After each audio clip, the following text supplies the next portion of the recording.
வணக்கம் ஜோதிட நண்பர்களே. 2024 ஜூலை மாத கிரக அமைப்புகளின்படி தனுசு ராசிக்கான பலன்கள்.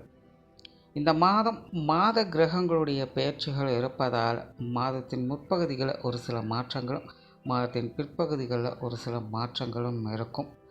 தனுசு ராசியை பொறுத்த வரைக்கும் உங்களுடைய ராசிநாதன் ராசிக்கு 6ஆம் இடத்துல சஞ்சரித்து வர்றாங்க.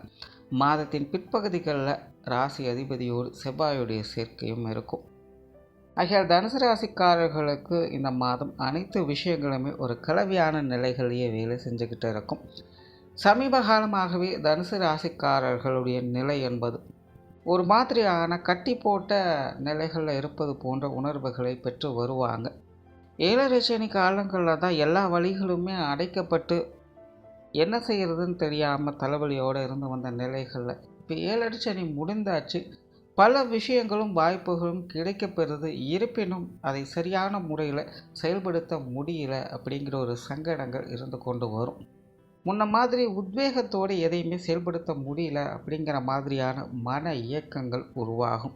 ஸோ தனுசனுடைய நிலைகள் இன்னும் கொஞ்சம் நாளைக்கு இப்படித்தான் இருக்கும் அப்படின்னு போன சனிப்பெயர்ச்சி பலன்கள்லேயே சொல்லி இருப்போம். மெயினாக தனுசு ராசிக்காரர்கள் அனைவருமே பார்த்திங்கன்னா அவங்களுடைய சூழ்நிலைகளுக்கு ஏற்ப ஒரு மாதிரியான சப்போர்ட்டை எதிர்பார்த்து காத்து கொண்டு இருக்காங்க அப்படின்னு தான் சொல்லணும். அவங்க எதிர்பார்க்கக்கூடிய அந்த சப்போர்ட் அப்படிங்கிறது அவங்களுக்கு இன்னும் முழுமையாக கிடைக்கல. அதை தேடிக்கொண்டு தான் மனசில் ஒரு மாதிரியான சஞ்சலத்தோடு இருந்து வர்றாங்க. ஸோ இந்த மாதிரியான நிலைகள்லாம் பார்த்திங்கன்னா இன்னும் கொஞ்சம் நாளைக்கு ஒரு தொடர்கதையாகத்தான் இருக்கும். இந்த மாத அமைப்பின்படி பார்க்கும் பொழுது எல்லா விஷயங்களுமே ஒரு கலவையான நிலைகளில் தான் வேலை செய்யுது. எதையுமே சரி அப்படின்னும் ஜட்ஜ் பண்ண முடியாது, தவறு அப்படின்னும் ஜட்ஜ் பண்ண முடியாது.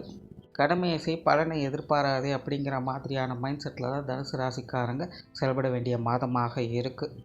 பேச்சுவார்த்தைகளில் அமைதி இருக்கும். முடிந்த வரைக்கும் மற்றவர்களுக்காக ஜாமீன் கொடுப்பதை கொஞ்சம் தவிர்த்துக்கிறது நல்லது. அல்லது மற்றவர்களை ஆதரித்து பேசுவதோ அல்லது எதிர்த்து பேசுவதோ போன்ற விஷயங்கள்லாம் கொஞ்சம் தவிர்த்து கொள்வது நல்லது.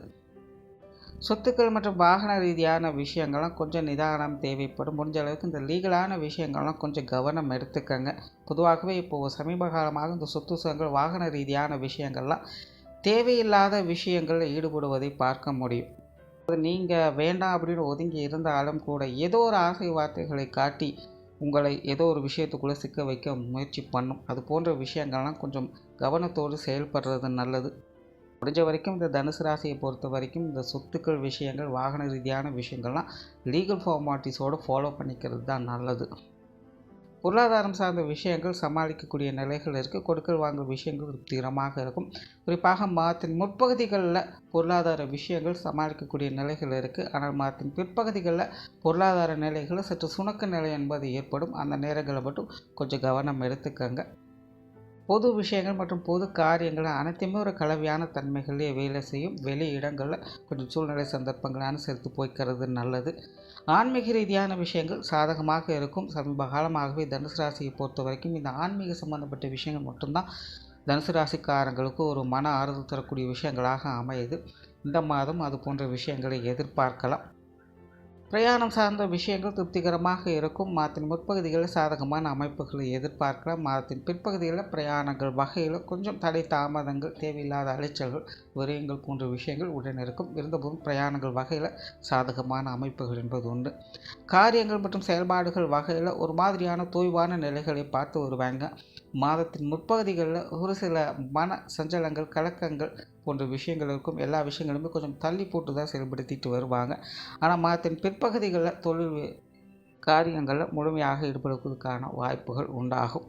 குடும்ப விஷயங்கள், காரியங்கள் இந்த மாதம் ஒரு வழக்கமான நிலைகளையே பார்த்து வருவீங்க. குடும்பத்துக்குள்ளே ஒரு சில மாற்றங்கள் என்பது இருக்கத்தான் செய்யும். இருந்த போதிலும் சூழ்நிலை சந்தர்ப்பங்களுக்கு தகுந்த மாதிரி கொஞ்சம் அனுசரித்து போய்க்கிறது தான் நல்லது. உடன் இருப்பவங்களையும் கொஞ்சம் அனுசரித்து போய்க்கிறது தான் நல்லது.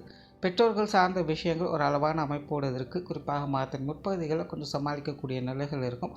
மாதத்தின் பிற்பகுதிகளில் பெற்றோர்கள் வகையில் தேவையில்லாத மனஸ்தாபங்கள் போவதற்கான வாய்ப்புகள் அதிகம் உண்டு. கொஞ்சம் கவனம் எடுத்துக்கங்க. உடன்பிறப்புகள் சார்ந்த விஷயங்களும் கிட்டத்தட்ட அப்படி தான். மாதத்தின் முற்பகுதிகளில் ஒரு சில நல்ல மாற்றங்களை எதிர்பார்க்க முடியும். மாதத்தின் பிற்பகுதிகளில் தேவையில்லாத வாக்குவாதங்கள், மன சங்கடங்கள் போன்ற விஷயங்கள் போவதை பார்க்க முடியும். ஆகையினால் உடன்பிறப்புகள் வகையிலும் கொஞ்சம் சூழ்நிலை சந்தர்ப்பங்களை அனுசரித்து போய்க்கிறது நல்லது.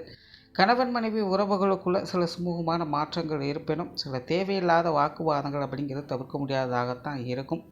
இருப்பினும் உங்களை காட்டிலும் உங்களுடைய வாழ்க்கை துணையின் நிலைகள் கொஞ்சம் நல்ல முறையில் வேலை செஞ்சுட்டு இருக்கிறதுனால இந்த மாதம் அவங்களுக்கு கொஞ்சம் அனுசரித்து வந்தீங்கன்னா சில சாதகமான அமைப்புகளை எதிர்பார்க்கலாம்.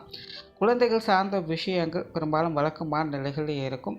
குறிப்பாக மாதத்தின் முற்பகுதிகளில் சாதகமான அமைப்புகள் இருக்கும். இருந்தபோதும் தேவையில்லாத சில காரசாரமான விஷயங்கள் என்பதை தவிர்க்க முடியாததாக இருக்கும். மாதத்தின் பிற்பகுதிகளில் குழந்தைகள் சம்பந்தப்பட்ட விஷயங்களில் கொஞ்சம் கூடுதல் கவனம் என்பதும் தேவைப்படும். திருமண விஷயங்கள் மற்றும் புத்திரவாக்கிய அமைப்புகள் நிதானித்து செயல்பட்டு வர்றது நல்லது. நண்பர்கள் மற்றும் உறவினர்கள் சார்ந்த விஷயங்கள் அனைத்தையுமே ஒரு கலவையான நிலைகளிலே வேலை செய்யும். சூழ்நிலை சந்தர்ப்பத்துக்கு தகுந்த மாதிரி கொஞ்சம் அனுசரித்து போய்க்கிறது நல்லது. மாணவர்களுக்கு கல்வி மற்றும் வித்தை சார்ந்த விஷயங்கள் டென்ஷனை தவிர்த்து வர்றது நல்லது. மற்றபடி விஷயங்கள் காரியங்கள் ஒரு சாதகமான நிலைகளில் எதிர்பார்க்கலாம். தொழில் வேலை உத்தியோகம் சார்ந்த விஷயங்கள் ஒரு கலவையான அமைப்புகளை வேலை செய்யும். புதிய விஷயங்கள் மற்றும் புதிய காரியங்களில் கொஞ்சம் நிதானித்து செயல்பட்டு வர்றது நல்லது. வெளியூர் மற்றும் வெளிநாடு சமாச்சாரங்கள் அனுசரித்து போகக்கூடிய வகையில் இருக்குது. மொத்தத்தில் இந்த மாதம் தனுசு ராசியை பொறுத்த வரைக்கும் அனைத்து விஷயங்களும் ஒரு கலவையான நிலைகளில் இருக்கிறதுனால பொறுமையோடும் நிதானத்தோடும் செயல்பட்டு வந்தீங்கன்னா இந்த மாதம் ஒரு சாதகமான அமைப்புகளை எதிர்பார்க்கலாம். நன்றி, வணக்கம், வாழ்க வளமுடன்.